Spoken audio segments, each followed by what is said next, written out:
races never hit the same and I've been running out of luck, yeah. Said I've been running out of luck, yeah. Said I've been running out of luck, yeah. Said I've been running out of luck, yeah, yeah, yeah, yeah.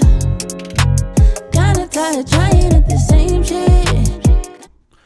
Olá, estamos começando um novo podcast, que é o podcast Cultura em Rede, idealizado pela Secretaria Municipal de Cultura e Turismo da cidade de Anápolis, em parceria com a Câmara Municipal de Anápolis e a produtora Elive. O programa é um fruto do MidLab Anápolis, iniciativa da Secretaria de Cultura e Turismo, voltado à produção audiovisual, memória e narrativas culturais, fortalecendo a valorização dos artistas, projetos e ações culturais da cidade de Anápolis. Toda semana teremos um encontro marcado com uma programação especial, trazendo conversas, debates, entrevistas com artistas, produtores e agentes culturais de Anápolis, abordando suas trajetórias, trabalhos e diferentes manifestações culturais. Nosso objetivo é ampliar o diálogo sobre a riqueza e a diversidade cultural do município, aproximando ainda mais a população da cultura produzida na cidade e criando um espaço permanente de troca e fortalecimento da cena cultural local. Um agradecimento especial à presidente da Câmara Municipal de Anápolis, Andréa Rezende, pelo espaço cedido, em nome dela a todos os vereadores que compõem a casa, e também um agradecimento especial ao prefeito Márcio Corrêa por autorizar e também incentivar essas manifestações e esses programas para conhecer os nossos artistas. E hoje nós recebemos o Silvio Moraes, que é artista plástico, arquiteto e urbanista com mais de 30 anos de trajetória dedicados à arte. Reconhecido por seu trabalho em desenho, pintura, mosaico, escultura e relevos, o Silvio ele é responsável por importantes monumentos, painéis e obras que marcam a memória cultural da nossa cidade de Anápolis e também de outras cidades. Ele é especialista em arte sacra e espaços litúrgicos. Também participou de grandes projetos como os sinos Quarteto Ideal e o Vox Patris do Santuário do Pai Eterno na cidade de Trindade. Ao longo da carreira, recebeu diversos prêmios, realizou exposições em diversos estados e atuou como curador e jurado em importantes eventos artísticos.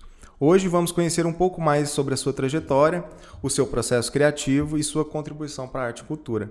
Muito obrigado pela sua participação, seja muito bem-vindo, Silvio. Boa tarde, né? Eu agradeço muito pelo convite, por ser lembrado nesse momento onde podemos falar de arte e de cultura e especialmente falando nesta oportunidade sobre o meu trabalho e minha participação aqui na cidade e outras cidades também, com obras que nós vamos falar aqui.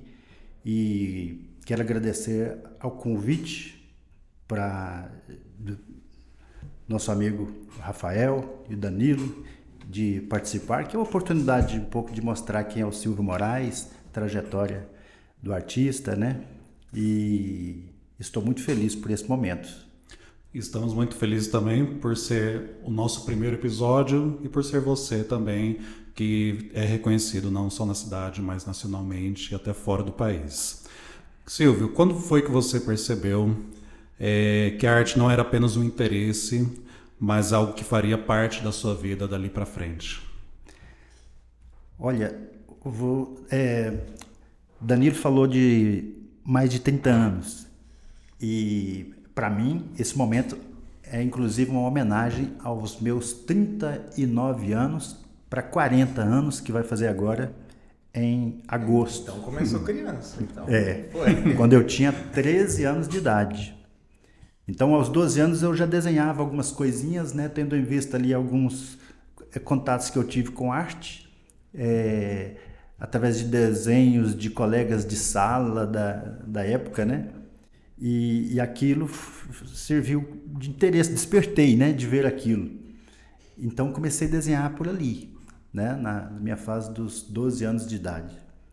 Até chegar um momento em que eu trabalhando de serviço contínuo e circulando aí de bicicletas pela cidade, passei em frente à Escola de Artes Oswaldo Verano, né? E com isso eu já tinha 13 anos de idade. E entrei na escola e fiz uma visita ali, vendo todo mundo desenhar, que a escola era aberta. E na época a diretora da Escola de Artes era a dona Loló. E naquele momento eu me apaixonei por tudo que eu vi ali acontecendo. Parece que tudo tinha a ver comigo, né? Pessoas desenhando, desenhos em preto e branco, outros pintando, mexendo com barro, com pedra. Então ali era um lugar onde se brotava arte, tudo ali, tudo aquilo que eu nem esperava, né? Mas eu achei tudo interessante e vi que era a oportunidade de me inscrever, né? E me inscrevi e comecei a partir dali, 1987, fui aluno da Escola de Artes Oswaldo Verano, com meus 13 anos de idade. E nesse momento houve algum artista que você olhava as obras e se espelhava? Você, de uma certa forma, sentiu incentivado por esse artista ou foi de uma forma geral? De forma geral, tudo ali me agradou, né? Nas paredes tinha telas grandes, paisagens do Oswaldo Verano, pinturas do Napef, né? E esculturas do Loures. Então, tudo era muito encantador ver aquele ambiente, né? Que era praticamente um ateliê onde todos ali trabalhavam, né? Então, achei muito interessante. Isso ficava ainda ali na Praça das Mães, então o ambiente era muito favorável. Uma praça na frente, no centro, eu trabalhava no centro também, então era um lugar onde tudo para mim era novo. Então o centro para mim já era novo porque eu saía da minha casa para o centro, que tudo funcionava, era no centro, né? Então o centro tinha vida. E a vida começou para mim ali, principalmente quando eu vi a Escola de Artes e o mundo começou a abrir para mim ali, sem imaginar que o meu futuro estaria ali, mas porque eu queria fazer arte, porque eu gostava realmente de arte. E você se lembra a sua primeira obra que você fez ou não? Tenho vários desenhos guardados de antes da Escola de Artes e durante a Escola de Artes. Então foram períodos também difíceis para mim, porque naquela época a gente ainda adolescente, a gente fazia as nossas despesas, né? Não eram os pais que faziam, né? Então o recurso era pouco. Então eu desenhava muito a lápis e tinta nanquim. Eram os recursos que eu conseguia juntar, né? Então tenho muitos desenhos guardados desse período. Legal, você tem um acervo então desde o comecinho. Tenho. E é bacana a gente lembrar que talvez tem gente que está assistindo, a Escola de Artes Oswaldo Verano segue, né? Uma das principais escolas da Secretaria de Cultura, e hoje ela está lá na Avenida Goiás. Sim. Quem tiver a oportunidade de ir lá fazer uma visita, para quem quer participar sempre no começo do ano, né? Mas seguimos aí. Sim, eu digo criando... que é uma escola referência, né? Porque eu sinto que eu sou o resultado do que a escola plantou em mim, né? E em outros artistas também. E que a partir dali tem um leque, né? De possibilidades para você utilizar o que você visualizou ali na Escola de Artes. Então, para mim, é uma referência. Então, Silvio, você é um fruto da Escola de Artes Oswaldo Verano, né? Sim, com certeza. Então, é bom a gente lembrar sempre de valorizar a nossa escola. Você que está lá tendo essa oportunidade, aproveite ao máximo, que você talvez não saiba o seu caminho lá na frente, como o Silvio Moraes nem imaginava, às vezes, tudo que ele iria trilhar depois. E só um detalhe, né? A Escola de Artes movimentava muito, tinha os salões internos que a gente participava e com isso, me lembro até, teve um salão interno e eu ganhei 2 prêmios no mesmo concurso, né? Aí só um detalhe, que eu ganhei um rádio toca-fita desse tamanho, que eu usei por muito tempo na minha vida. Mas assim, sempre foi referência e sempre fazendo com que o aluno alavancasse, né? E sempre mostrando ali que a partir dali tem salões de artes, concursos, em Goiânia, Brasília, então sempre impulsionados ali pelos professores da época. E como que foi esse caminho após a Escola de Artes Oswaldo Verano, as oportunidades que apareceram, você fez faculdade, como que isso juntou, depois você fez arquitetura, e como que isso uniu um caminho ao outro? Para chegar nessa resposta, eu preciso contar um pouquinho do que antecede, né? Eu sou filho de uma família de 10 irmãos e eu sou o mais novo dos 10. E então essa criação veio assim com uma dificuldade em processo de educação. Então isso me levou a ter dificuldades para fazer um vestibular e ser aprovado na faculdade, né? Então com isso eu foquei em ser artista independente de faculdade ou não. Então eu fiquei 10 anos trabalhando, deixa eu me fazer as contas, mais de 10 anos trabalhando como o que eu aprendi na Escola de Artes, né? E ali com 27 anos eu consegui entrar na FAV, que era a Faculdade de Artes Visuais na UFG. Eu já estava com 27 anos. Então até os 27 anos eu produzi muito trabalhos como desenhos, pinturas, esculturas e também bordados, sempre buscando expressar de alguma forma e buscar também ganhar recursos e viver de arte. Então eu dentro desse período também já estava pintando alguns pequenos trabalhos para a igreja, porque eu também sempre tive ligação com a vivência na igreja, na paróquia próxima à minha casa. Então foi tendenciando também fazer trabalhos de arte sacra. Mas dentro desse período também desenvolvendo trabalhos para concursos como o Salão Anapolino de Artes. Então os Salões Anapolino de Artes também para mim era um foco, porque a meta da gente era participar do Salão de Artes e tentar ganhar ali, porque era um incentivo a mais para mim naquele período que antecedeu a Faculdade de Artes Visuais. Porque eu também passei por um processo pessoal de evolução, de saber o que eu produzia como arte e o que era contemporâneo dentro da arte. Então, esse foco como na arte contemporânea é o que também me fez buscar evolução para ter um resultado também como um artista contemporâneo. E onde que a arquitetura entrou na sua vida? A arquitetura entrou justamente depois da Faculdade de Artes Visuais, porque como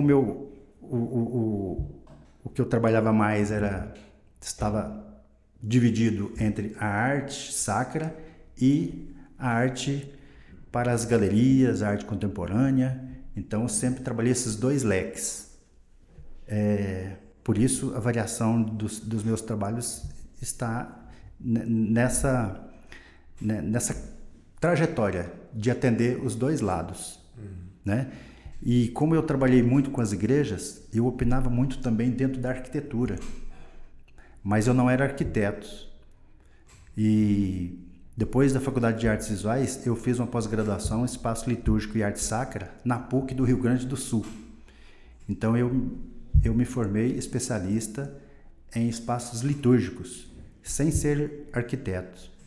Então chegou um ponto que eu achei senti a necessidade também de fazer arquitetura.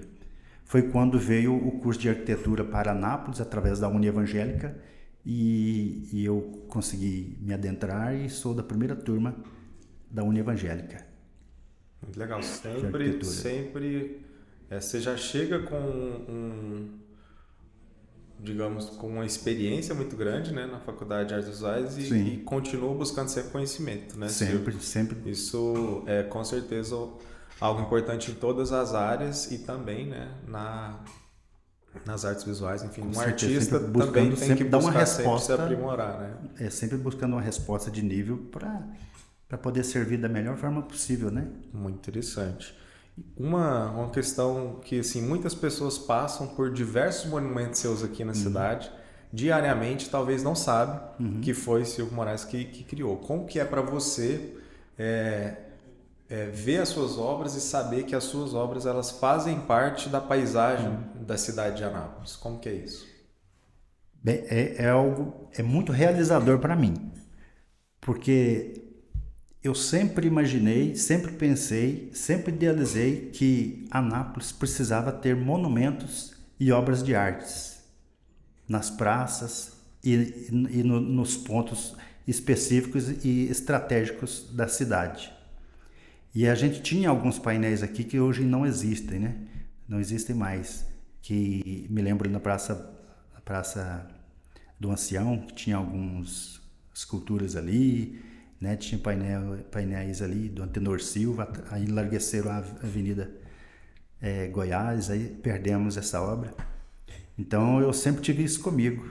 Aí hoje eu me sinto o quê? Realizado, porque é algo que eu sempre imaginei, eu sempre idealizei, e nas oportunidades que eu fui tendo durante esse caminho, eu fui aproveitando e foi acontecendo. Então hoje eu fico até com inveja, né? Porque todos conhecem a minha obra, eu vejo a minha obra aparecendo, eu vejo as coisas como eu sempre imaginei e estão aí a cidade. Você já observou uma pessoa interagindo, observando uma obra e você ali do lado e a pessoa nem saber? Já teve um momento assim? Já, sempre, né? Como Muito. que é? Sentir isso, viver isso, como que é? O que aconteceu, um detalhe, eu estava na igreja em Jaraguá, e lá em Jaraguá eu pintei a fachada da igreja toda em relevo, e fiz o interior também todo em relevo, e está lá até hoje. Então, inclusive eu acho que era uma igreja que tinha que a cultura de lá, o estado, mostrar, porque ficou uma referência, porque a gente não vê em Goiás fachadas de igrejas com ilustrações como verdade. tem lá e tem aqui na igreja São Pedro e São Paulo, mas são pouco mostradas. E então tinha um grupo de estudantes lá fazendo trabalho sobre aquela igreja, e eu cheguei e perguntei e falei, se você quiser aproveitar a oportunidade, eu que sou artista, viu? Você pode perguntar que eu te falo. Aí elas saíram rindo de perto e não acreditaram que eu era artista. Não? Não. Perderam a oportunidade. Foi. Vamos falar rapidinho, né? Alguns Sim. que com certeza todo mundo já viu, que é o Centenário, né? Que fica ali próximo ao Teatro do Daia. Temos em frente à Igreja de Santana. Certo. Vamos falar alguns aí que... Vou falar assim, ordem crescente, né? Fui convidado para fazer um monumento em homenagem aos mortos lá dos Romeiros, Monumento dos Romeiros. Avenida Presidente Kennedy. Presidente Kennedy, na antiga Praça da Morte, hoje Praça dos Romeiros. Fui convidado para fazer aquele monumento, então é um dos que... É o primeiro, né? Monumento meu, que eu achei que foi um monumento muito simbólico e muito forte, né? Porque até hoje ele é usado todos os anos ali nas celebrações, nos dias de aniversário do evento, do acontecido, e é um monumento que foi muito marcante. Então esse foi feito em 2000 e 2001, onde eu fui convidado para desenvolver aquele projeto ali. Aí o segundo monumento veio através de um concurso que eu ganhei, que foi o monumento do Centenário de Anápolis. Esse já foi em 2007, na oportunidade que criou-se o concurso. Eu vi que eu tinha capacidade para ganhar aquele concurso e me debrucei nos projetos e deu certo. Que é o monumento que lá no trevo do Daia, né? Uhum. E tem outro monumento que é recente. Bom, antes de falar do recente, depois veio a oportunidade de fazer o monumento do viaduto Nelson Mandela. Nossa. Né? E o monumento do viaduto Nelson Mandela é uma segunda proposta que eu tinha para o Monumento do Centenário de Anápolis. Então é uma ideia que foi aproveitada, que eu tinha feito 3 ideias, então essa foi aproveitada e nós aplicamos ele sobre o viaduto Nelson Mandela.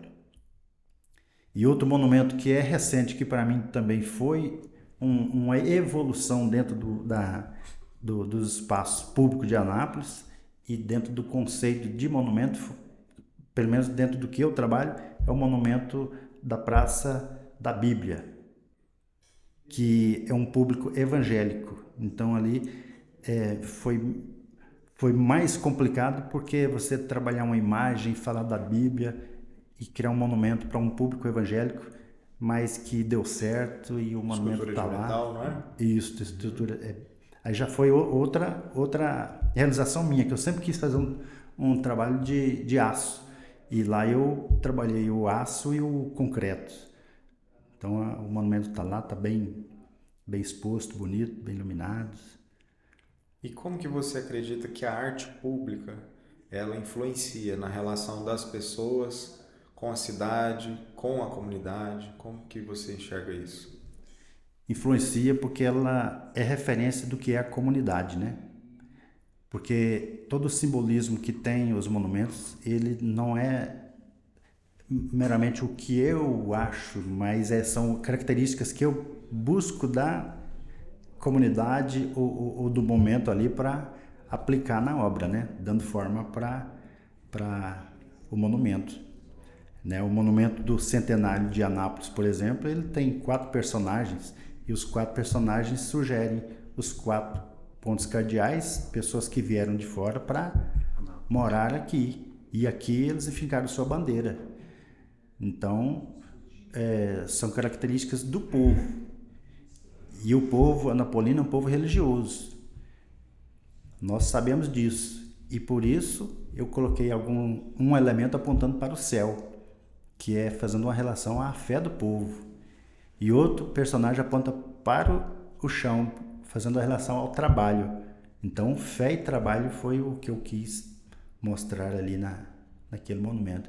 Então, quando você traz elementos que têm relação com o povo, há também essa identificação com a obra, né? Sim. Nesse sentido, então, o que você acha quando a cidade, o que ela perde, né? Quando ela deixa de investir em arte, cultura, em espaços assim? Ou se ela não investe, culturalmente ela vai perdendo ou ficando para trás das que investem, né? Porque quando você investe, aí você começa a fazer cultura. Quando você não investe, está parado. Então não há evolução. Talvez é involução, que é uma regressão, né? Cultural, né? Silvio, como que nasce uma obra sua? É por demanda ou você tem aquele momento de criação ali, eu vou criar isso? Ou a pessoa pede, não, eu quero isso, isso e isso, daí você, dentro daquilo você cria. Como que é esse processo? Quando me colocam um desafio, aí eu já começo a quebrar a cabeça. Já ir pensando, aí eu já começo a buscar elementos, né, da missão que me foi passada, né? Então eu vou buscando elementos ali em cima do que eu acho que é mais interessante, aí eu consigo dar uma resposta. E aí você já me lembrou um detalhe que aconteceu em Trindade. Eu fiz um monumento da Vila São Cotolengo, 70 anos da Vila São Cotolengo. Então o diretor da vila me ligou que queria conversar comigo. Marcamos para o outro dia. E ele já me falou o que ele estava pensando para a gente conversar, né? E eu já fiquei incomodado com aquela ligação dele e já me veio uma ideia na hora. Eu falei, rapaz, eu já vou levar uma ideia pronta para ele. Então eu já me debrucei ali na minha prancheta e já fiz uma maquetezinha de papel, já prontinha, em pezinha, tudo já fundamentado, o simbolismo dela, o que significava. E na reunião eu já levei essa esculturazinha e já coloquei na mesa. Na hora que ele viu aquela em pé, ele já queria saber o significado e eu já falei o que significava cada detalhe. Eu falei, é isso que eu queria, já está pronto. Então, assim, Às vezes demora mais, mas tem ocasiões que é rápido, assim como essa, né? Sim. Então, como já fiz muitas coisas, então tem várias situações. Experiência também. Várias experiências. Qual você considera a obra mais desafiadora que você já fez, ou todas foram complicadas, difíceis ou não? Não, tem... Eu considero que todas são do mesmo nível, porque eu trabalho... Tenho obras grandes, mas que tem obras pequenas também, que têm o mesmo valor, o mesmo significado para mim. Então, eu sempre acho difícil eu abrir mão de certas coisas pessoais minhas, né? Que a gente é muito apegado. Então, assim, às vezes a luta mais é comigo mesmo, para desapegar de algumas coisas para poder acontecer, né? E dentro do seu gosto, qual que você considera não é a melhor, mas que você gosta mais de ter feito aquela obra? Esse ano nós inauguramos o monumento dos 75 anos da Vila São Cotolengo. E eu acabei de falar dos 70 anos da vila. 5 anos depois nós fizemos esse agora, que foi de aço cortem recortado a laser. Esse eu me identifiquei muito com ele, porque foi um monumento muito simbólico também, que ele conta toda uma trajetória e com datas e personagens da Vila São Cotolengo, e isso dentro de um contexto assim, onde foram trabalhados pelos padres redentoristas e todo esse contexto conduzido lá na parte mais alta do monumento, que leva até a Santíssima Trindade. Então isso aí foi um desenho muito solto, muito livre, aí eu me senti mais artista com esse traçado. Então eu acho que eu considero ele mais, pelo menos mais solto, mais livre, assim, que me fez fazer mais liberdade. Você consegue expor o que passa na sua cabeça quando você está criando alguma obra? Tem alguma obra que você imaginou de uma forma e ela terminou de uma forma completamente diferente depois do que você tinha imaginado anteriormente? Tem algumas. Tem algumas porque muitas coisas também não dependem só de mim. Então tem outros que pensam também, mas não quer dizer que as coisas não acontecem, dão certo. Aí, como eu falei, às vezes eu tenho que abrir mão da minha parte para a coisa fluir, né? Mas teve sim. Um detalhe que me incomodou muito na época foi do monumento do Centenário de Anápolis ter girado 30 graus. Aí saiu do alinhamento que eu esperava. Ponto cardeal, né? Com a Avenida Brasil. Com o Brasil. Com a Avenida Brasil e a BR, né? Aí não saiu do jeito que eu queria para quem estava chegando de Goiânia. E aí ia ter uma visão, aí de repente mudou um pouco a visão. Eu fiquei muito incomodado com aquilo. Mas depois eu fui acostumando, falei, que bobagem minha, ninguém sabe disso. Mas eu sofri na época. Muito legal saber um pouco do processo criativo seu. Sim. Você, né, a gente já mostrou que tem essa trajetória muito ligada à arte sacra. Uhum. O que te aproximou? Teve um momento em que você decidiu? E como que isso aconteceu para te colocar principalmente nesse universo da arte sacra? Bom, desde o início eu participei da igreja, catequizado na igreja, minha mãe da igreja e meu pai também era barbeiro, mas família tradicional, né? E ali eu sempre trabalhei, fazia desenhos para os seminaristas, para os padres. Então o caminho foi gradativo, só uma tela para um altar de Corumbá, para Badiânia. Então fomos tendo contato com os padres na época, já que meu pai era barbeiro e alguns padres cortavam cabelo ali, né? Eu tinha uma tia que era catequista, que trazia desenhos, que falava de mim para os seminaristas ali. Então teve uma época que um padre falou que quando ele fosse padre, um seminarista, né? Falou que quando ele fosse padre, eu que ia pintar a igreja dele. E adiantando a história, eu pintei a igreja dele. Aconteceu. Quando ele foi ordenado, eu pintei para o Padre Aloísio na igreja Nossa Senhora de Fátima, o altar. E eu fiz um trabalho lá em relevo. E depois ele foi transferido para a igreja de Jaraguá, onde me encomendou também esse relevo lá. Então, assim, esse contato foi gradativo, mas sempre assim, com uma obra, sempre me conduzindo para ser um artista sacro. Você tem números, quantidade de paróquias que você já atendeu, de altares? Porque são muitos, né? Aqui na cidade de Anápolis a gente brinca que, enquanto roteiro turístico-cultural, a gente vai construir a rota dos altares do Silvio Moraes, gastar porque tempo, tem muitos. vai gastar tempo. Eu pintei, na minha lista aí deu 120 igrejas. 120 igrejas, mas dentro de cada igreja tem muitas obras. A gente como, comentou por exemplo, de estações... Salete, né? Tem um altar, tem... o Salete tem o do presbitério e tem mais 2 laterais. Na igreja, geralmente tem algumas igrejas que eu pintei via sacra. Via sacras eu pintei umas 20 ou mais de 20 estações de via sacra. Via sacra são 14 quadros vezes 20, né? Multiplica aí. Só muita de via sacra, né? Então tem painéis, como lá em Águas Lindas agora eu pintei dentro da igreja, tem 4, 5, 6, 7 painéis dentro de uma igreja grande. Então a igreja é circular. Então quando eu falo assim 107 igrejas, você pode triplicar e quadriplicar aí a quantidade.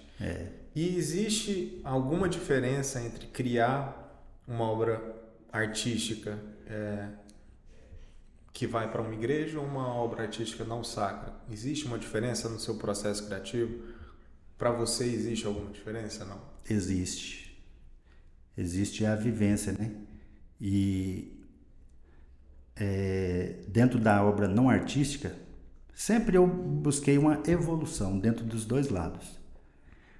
As obras que eu trabalhei não religiosas, né, não sacras, sempre buscando uma evolução. Quando eu falei para você que eu participava dos salões anapolinos de artes, que era o foco, eu cheguei a ganhar 5 prêmios, 5 vezes os prêmios no Salão Anapolino de Artes.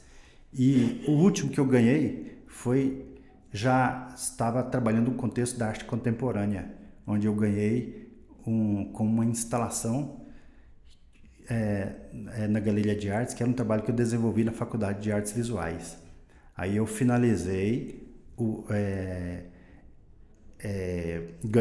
finalizei a faculdade com esse prêmio, né? E dentro do caminho da arte sacra, há uma evolução também, porque é a busca do belo. E é uma busca sempre procurando atender a liturgia da igreja, abrir mão do ego do artista que a arte sacra não tem, porque a arte sacra não é você que aparece, diferente da linguagem do que não é sacro. Então o que precisa aparecer na arte sacra é o Cristo, né? É você atender a liturgia, onde o artista abre mão de si para que o outro apareça. Então o sentido da arte sacra estar aí, em busca da beleza. E a beleza que não sou eu, né? A beleza que está lá no alto. Então, com isso, essa trajetória está me fazendo buscar essa beleza. Eu acho que é um caminho até chegar lá. Muito interessante. E é um pouco do que é a próxima pergunta, né? Como traduzir, né, algo que é tão abstrato como a fé em formas, em imagens, em espaços. A gente teve uma apresentação do coro lá na Paróquia Santíssima Trindade. E aquele, né, imenso, e você vê quanta informação, né, você traz ali na criação. Como que é traduzir isso? A fé para imagens, para formas? Muitos pensadores da arte sacra cada um tem a sua experiência, claro, né? Além da vivência de ser católico e de estar vivendo os preceitos, ou tentando viver, né, religiosamente o que a gente acredita, mas também você precisa conhecer da técnica, precisa saber desenhar, precisa saber onde é que você está pintando, compreender que tipo de arquitetura, de espaço que você tem, precisa compreender a liturgia, precisa compreender a sua cultura e precisa compreender também o que é o mistério que acontece ali dentro. Então não é só ser artista e também não é só ser um rezador e não saber visualizar tudo isso. Então quando eu trabalho, faço uma composição como aquela da arte sacra também, aí vem todo o meu histórico e todos esses elementos que eu busco para poder montar uma obra para aquele espaço, né? E como eu falei que eu me formei em arte contemporânea, o contemporâneo também me leva esse pensamento de contemporâneo para a igreja, sempre imaginando a igreja futura, uma igreja atual, mas uma igreja atual, mas visando o futuro, né? Então eu tenho todos os elementos da história da igreja, da arte sacra, mas eu preciso colocar o pensamento meu hoje. O que o artista do século XXI pensa de espaço de igreja, né? Então, por isso, em alguns elementos, eu faço uma amarração ou uma composição com elementos regionais, sempre visando as coisas do céu, que é a liturgia, né? E que é assim, a liturgia, estou falando de forma mais livre. Sim, claro. Como um leigo, né? Sim. A liturgia é uma celebração de céu e terra, né? Anjos e santos entoam em uma só voz, santo, santo, santo, que é o Cristo, né? Então, eu busco elementos do céu interligados com elementos da terra, faço essa fusão do que é nós, do que é nós, o que é nós, né? É além de nós, que já estamos ali presentes no espaço, tem toda a nossa cultura também, que vai identificar quem somos nós, interligados com o que está no céu e o que está acima no céu, dentro de uma hierarquia, que é o que é nós, é os santos, é os anjos, é a Nossa Senhora e o Cristo acima e a mão de Deus, que é o que criador de tudo. Então tem todo esse cenário que eu busco trabalhar e por isso cada paróquia, cada região que tem a sua cultura, tem a dimensão do trabalho, tem a arquitetura, tem o que o padre pensa, tem vários elementos para eu organizar dentro de um espaço. Muita coisa, né? E ainda você depara com pessoas que pensam diferentes, né? Com padres que pensam diferente, que eles são de culturas diferentes, tem padres estrangeiros, padres brasileiros, padre nordestino, então tem de tudo. Silvio, você participou da montagem do Vox Patris, Sim. Que é um projeto muito grande, é um projeto que foi noticiado no Brasil inteiro e fora do Brasil também. Como é que foi essa experiência de participar desse projeto grande, né? Foi mais uma realização que eu, a princípio, nem me foi falado assim do sino, mas eu falei, bom, eu vou fazer o que tem para ser feito, né? E vamos ver se é isso mesmo, né? Como sempre, né? Todos os trabalhos que eu faço, eu trabalho com muito carinho, muita dedicação. E para os redentoristas, eu já tinha feito algumas igrejas lá. Igreja Nossa Senhora de Lourdes, em Goiânia. Eu já tinha feito a Igreja Santa Luzia, em Trindade. Tinha feito o Cristo Redentor, a Igreja do Cristo Redentor, que era a Igreja do Padre Pelágio. E algumas outras obras lá que eu não me lembro. Mas aí foi procurado para fazer os ornamentos do sino.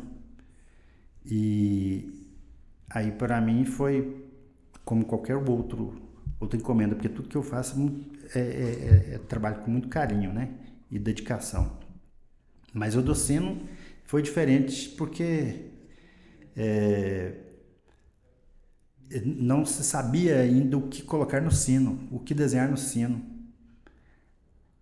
Aí eu já vim com os meus elementos, né? Buscar o que eu acho que precisava ter no sino, o que simbolizava, qual a referência maior que eu tinha que colocar nesse sino para que o sino tivesse uma característica visual que remetesse ao cerrado ou à cultura goiana, né?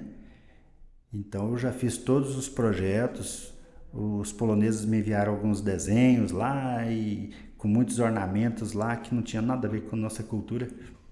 E daí de repente me veio uma ideia de descartar tudo aquilo e colocar só coisa nossa.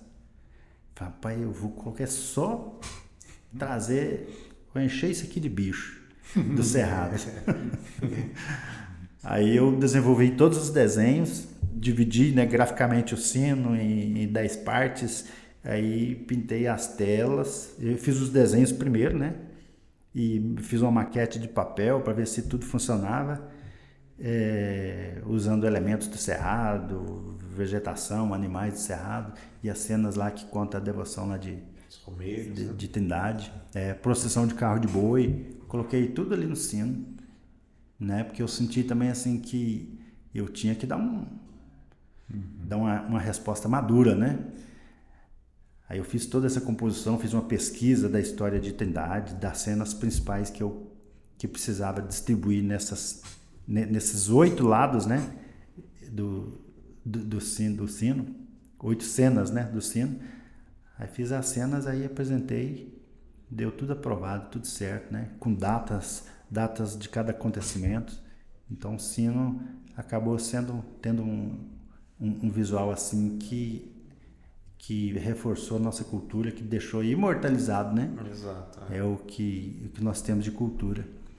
E senti a resposta muito, muito, muito boa disso, porque quando o sino chegou, pessoas emocionadas vendo lá aquela procissão de carro de boi no sino, identificando com o sino. Então, para mim foi uma realização imensa de ver que deu certo. Porque lá tem elementos do cerrado, flor do cerrado, flor do piqui, procissão de carro de boi, aves, animais, vegetação do cerrado. Quem conseguir, né, puder ir em Trindade, sim, ele está lá do lado, né, da Basílica Nova. É o maior sino de badalo do mundo, sim, né? E vai ter o tempo ainda de finalização da Basílica e ele está exposto. Quem puder ir, visitar, né, visualizar próximo, assim, ele como tá, vai ser muito, muito bacana, uma experiência especial, muito bonito. E serão 73 sinos, né, no total ali? No total é uma torre sineira com 73 sinos. Fantástico. Nesse tipo de projeto grande, em outros que você já fez, existe mais liberdade criativa ou mais pressão? Ou você nunca teve nenhum tipo de pressão nesse sentido? Não, foi mais liberdade criativa mesmo, né? Porque eu sempre também tentei servir com o meu trabalho, não querendo implantar o meu pensamento, mas sempre abrindo mão e ajustando para servir da melhor forma possível. E é claro que com liberdade, né? E sinto também que com a minha busca pelo conhecimento, estudando e procurando servir o próximo, né? Com o meu trabalho, eu tenho tido mais sucesso. Então, hoje, eu tenho tido mais liberdade, né? Então, tem obras que eu faço, por exemplo, que o padre não quer nem opinar, né? O que eu fizer é aquilo mesmo. Então, assim, eu sinto liberdade. Você tem algum bastidor do seu trabalho, alguma coisa que seja curiosa, de tudo que você passou, que você queira compartilhar, alguma situação que você sinta que foi inesperado naquele momento, alguma situação ou experiência mesmo dentro do trabalho que você já fez? Ah, que curiosidade que eu tenho, hein? Não, eu não, assim, imediatamente não estou lembrando de nada. A única coisa que você me falou, a única coisa que eu lembrei, que só de detalhes que não é muito relevante, mas você já ouviu falar no Shopping dos Bonecos? Sim. O Shopping dos Bonecos... Lá terminal, ali. Ele é Shopping dos Bonecos porque na época da construção daquele shopping, eu fui convidado para fazer a fachada do shopping e tive a ideia de colocar uns bonecos lá, em cima.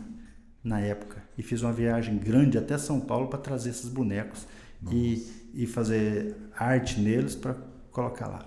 Hoje os bonecos nem existem, mas o nome ficou foi por causa de mim.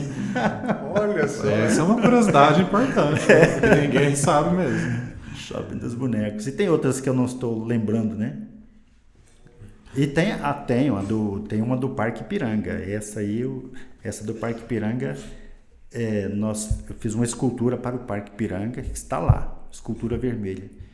E passou por mais 2 gestões e nós perdemos uma peça que está lá no Parque da Cidade. Está perdida, é uma obra minha também, está lá, né? E ela está lá perdida praticamente, né? Vamos recuperar. Porque já saiu do processo, mas ela era para estar no Parque Ipiranga. E dentro Praticamente disso, perdida. disso existe alguma obra que quase não saiu do papel, que você pensou assim, nossa, essa obra não vai acontecer, e aconteceu. O viaduto Nelson Mandela aconteceu, porque ele foi feito para ser no viaduto da Avenida das Faculdades, da Universitária. Ela foi feito para lá. Aí quando fez o viaduto ficou inviável porque as medidas não bateram, né? Aí inauguraram o viaduto sem aquela escultura. Aí passou anos depois, aí aproveitamos o projeto para colocar ele sobre o viaduto na Avenida Brasil. E nós perdemos uma ideia porque eram 3 ideias para o Monumento do Centenário. Então ainda ficou uma ideia na manga, porque essa terceira ideia era para estar lá no viaduto da Universitária. Então era para ter um monumento lá e o outro aqui na Avenida Brasil. Não, melhor não falar para ninguém copiar, né? Querer fazer. Silvio, a gente poderia ficar mais horas e horas aqui, mas a gente já vai caminhando para as nossas últimas perguntas. E gostaria de saber como você gostaria que a sua arte fosse lembrada no futuro. Conta pra gente, como que você imagina isso? Eu gostaria que minha arte fosse lembrada como um processo de evolução do pensamento de cada coisa, que o meu trabalho é apenas um despertar, apenas uma planta, né? Que vai servir de referência para outros darem sequência. Na arte sacra, por exemplo, temos poucos artistas que dão respostas maduras de arte sacra. Então, eu pintei muitas igrejas, mas um pouco que eu pintei é para deixar uma memória para que outros vejam e dê sequência, porque artistas voltados para a arte sacra são poucos. Muito bom. O que você espera deixar para a cidade de Anápolis e o que ainda falta para você, para o Silvio, realizar artisticamente? Rapaz, eu já me considero realizado, viu? Porque de onde eu saí, que eu não tinha dinheiro para comprar nem uma tinta a óleo para pintar um quadro. E hoje eu já fiz 7 monumentos grandes, inclusive um dos mais importantes está aqui em Anápolis, que é o Monumento do Centenário de Anápolis. E que é algo que eu nunca nem imaginava fazer e já está aí. E quando eu pensei que já estava no lucro, ainda veio o maior sino do mundo que badala. Então, acho que eu já estou muito realizado, né? Eu só acho que, assim, como eu defendo muito a arte, a cultura, sou focado na arte, a gente espera que os outros também sejam, né? E também não acontece assim, né? Eu também não sou focado na profissão de outros e nem nada, né? Mas então eu defendo meu trabalho. Então eu espero que dê mais valor à cultura, né? Para que Anápolis tenha sede da arte, sede da cultura, né? Eu espero que as pessoas busquem mais memória para colocar nas suas paredes usando os artistas, né? Que gastem dinheiro com artistas, né? Que os artistas estão aí para trazer memória, deixar registradas nas casas, nas praças. Então, acho que a arte, ela é que dá a vida. E é muito legal você mostrar E lembrar isso mesmo, né, para quem está assistindo, que é um caminho de desenvolvimento humano, mas também de construção de carreira, né, de geração de renda. Um artista ele também se posicionar dessa maneira, como você foi e né, na sua carreira toda, de entender que é um trabalho e que tem pessoas querendo consumir, né, e fazer isso, investir financeiramente nessa construção de memória, de tudo que envolve o fazer artístico. Com certeza, né? Porque essa informatização de tudo hoje, as pessoas estão colocando impressões nas casas e perdendo todo o conceito da arte, né? De memórias que você pode trazer da sua família, de você, através de uma arte, né? Porque o artista que pensa a cultura, ele que traz a cultura, que faz a cultura e que mostra a cultura, né? Então ele é fazedor de cultura. E então você percebe que culturalmente nós estamos perdidos. Por isso que tem movimentos fortes acontecendo aí da arte, né? Então acho que a gente tem que, mais do que nunca, mostrar mais força ainda, mostrando os artistas, né? Só a pintura não, arte, música, dança, né? Porque é a maior forma de expressão que um ser humano tem, que é o que está dentro de si, né? Hoje tem a inteligência artificial aí, que vem praticamente substituindo isso. Então, precisa tomar cuidado, que até a igreja tá colocando isso aí agora, né? Para a gente não se perder. Daqui a pouco eu vou ter que rezar para que os robôs não... para que eles vão para o céu também, né? E o que você diria para jovens artistas, né, que estão começando hoje? O que você deixa de mensagem para eles? Eu quero dizer que a vida passa, e passa rápido, e acaba. E acaba rápido. E hoje eu quase que não acredito que eu estou com essa idade que eu tenho. Mas eu não parei de desenhar um dia. Não parei de pensar arte um dia. Então a arte também não é só glamour, não. Você tem que... É trabalho, é dedicação, é pintar todo dia, desenhar todo dia, é respirar arte. Quantas vezes eu fui deitar com desenho, meus finais de semana pintando, né? Então, assim, todo tanto é pouco. Ser ousado nas suas ideias, mas também ficar atento no que você está pensando. Arte é assim, cada um leva um pouco de si, né? Eu sempre pensei muito no próximo. Então, quando eu comecei a também pensar no próximo, as pessoas também começaram a querer mais obra minha, né? Porque se eu pensar só em mim, aí é mais difícil, né?